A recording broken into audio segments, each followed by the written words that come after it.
that I am an American, grateful that I am a Kansan, and yet, at the same time, grieved because I'm a Kansan. While there are several reasons that contribute to my sense of grief, you probably can guess what the chief one is. Why am I grieved to be a Kansan? Because of our state's position on abortion. Additionally, I grieve because of conversations that I've had with some of our state's elected representatives. Let me quickly share two. Conversation number one. I was at a meeting where a representative was happy to be there, dialoguing with everybody there. It seemed like in no hurry to leave. That is until I, an abolitionist, went up and began to talk to him about the rightful, just stance of abolition. How do you think he responded? He sprinted away faster than Xavier Worthy chasing a touchdown pass from Patrick Mahomes.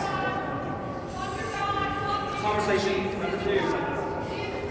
My wife and I were engaged in a conversation with a former representative of our state on the topic of abolition of abortion, where she responded, "It's not practical.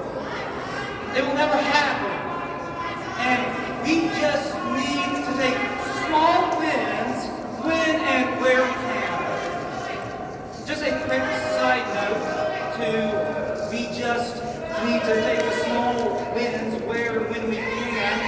You all know full well, fellow abolitionists, there are no wins when it comes to the heinous act of murder in the womb, except for the immediate and complete abolition of abortion.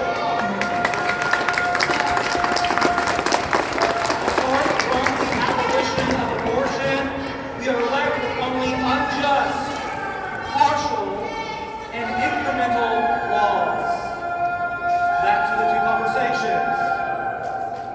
How do you think these two representatives would have described themselves?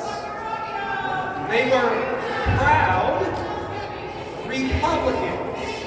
They were proud pro-lifers.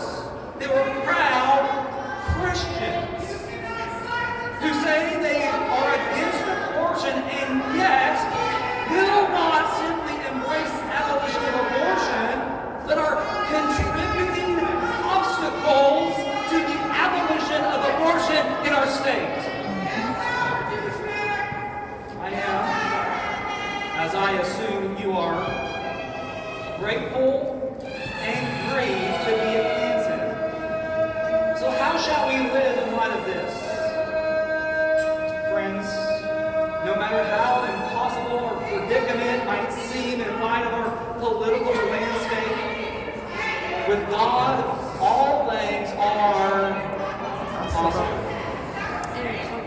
While this noble battle of ours may not see victory today or tomorrow, let us with a loud voice, until all the roads that lead into Kansas free, boldly state, we may no longer come to our state to murder your children.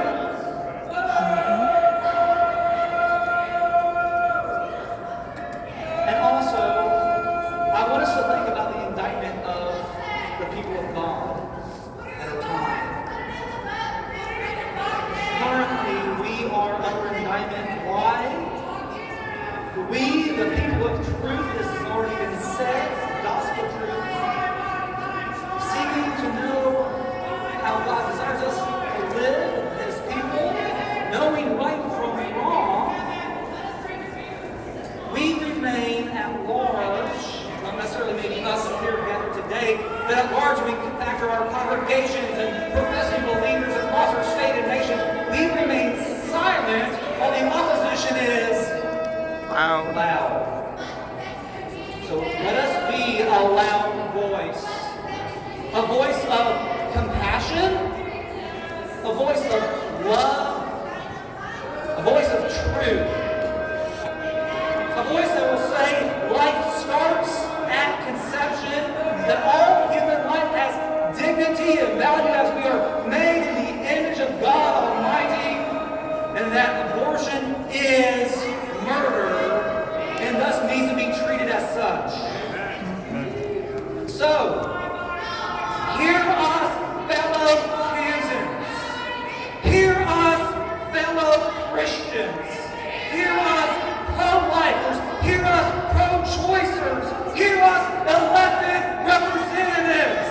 We are